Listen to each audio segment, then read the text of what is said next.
Ha, bizning uyda hamma bozorchi, shunga uy manekenga to'lib ketgan. Ertalar olib kelib qo'ydim, yotur. Choy tayyor, chiqinglar, soat ham 7 bo'lib qopti. Zebo, bizda ertalar soat 3 dan bozorga chiqib ketiladi. Ertadan sen ham chiqasan.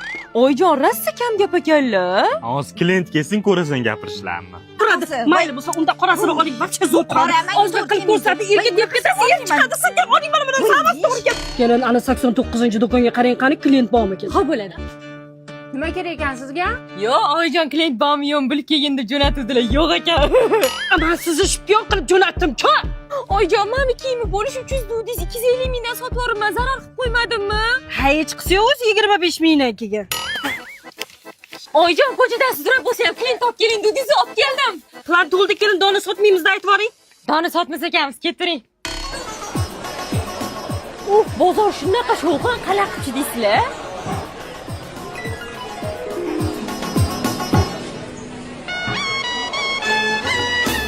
Oyijon, mana bitta ventilyator turardi, qani?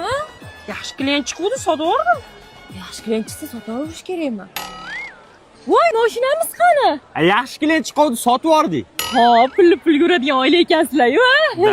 Zebo, narsalaringni yig'ishtirib qo'ydim.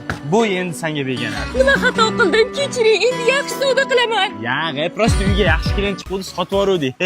Ketdi, bozor oldida uy olamiz.